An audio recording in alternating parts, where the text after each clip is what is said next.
Hi, I'm Barb Yurisich. Here at Ramp Communications, I run the customer help desk. Our top priority is making sure our client services work properly. Today, I want to discuss some of our troubleshooting tips so you can solve service issues when they arise. If you follow these tips, I guarantee you will save time and resolve your issues more easily. Tip number 1, identify the issue. Most problems follow a certain pattern. Power interruptions. Oftentimes, if we receive calls from clients first thing in the morning, the client is reporting a phone or internet interruption.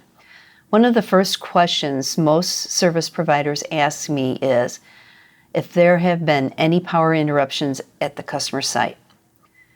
Power outages are a common culprit to service interruptions. Oftentimes, a power interruption can occur overnight before you walk into the door.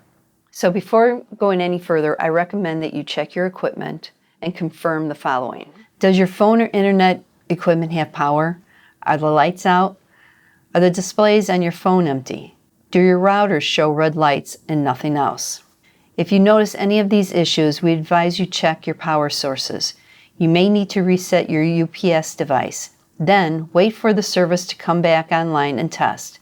If your equipment doesn't come back online, report the issue to your IT support or a manager who can assist with the issue. Power must be properly restored before your telecom services can be expected to work. If you're sure there are no power issues, then consider these phone or internet issues. Common phone services issues may include dead air on a phone line, no dial tone, or an error recording. We're sorry, you have reached a number that has been disconnected or is no longer in service. If you feel you have reached this recording in error, please check the number and try your call again. Fast busy signals on a phone line,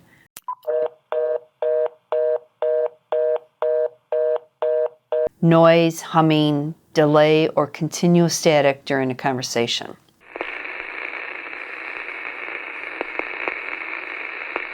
Common internet service issues may include timeout messages when visiting internet websites. Web access seems very slow compared to normal. Websites cannot be found when typing in the address. Tip number 2, document the issue. Before calling your service provider, be prepared with as much information about the issue as possible. For phone service issues, describe in detail what is not working. If you cannot dial or receive calls, document the time and the phone numbers involved. Your carrier will ask for these call examples. Please describe any error message in as much detail as possible.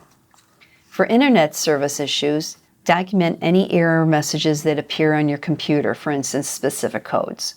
If you have trouble reaching a specific website, record the website or link you are unable to connect with and consult with your IT specialist first.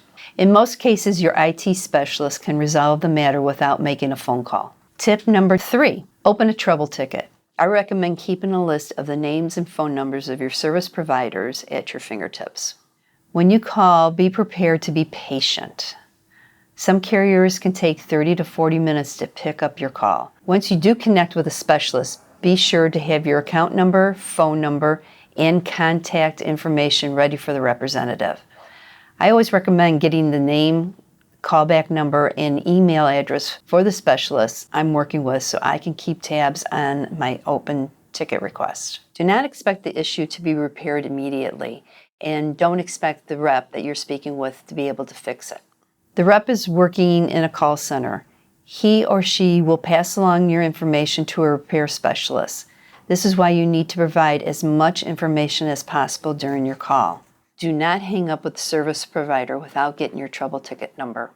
You will need this for quick reference if you need to call back or follow up on the issue. Additionally, if there are any extended difficulties, you may be able to request billing credits from your carrier by documenting the date, time, and ticket number for your carrier representative. Follow these tips, and I'm sure you will save time and aggravation the next time you have to open up a ticket with your service provider.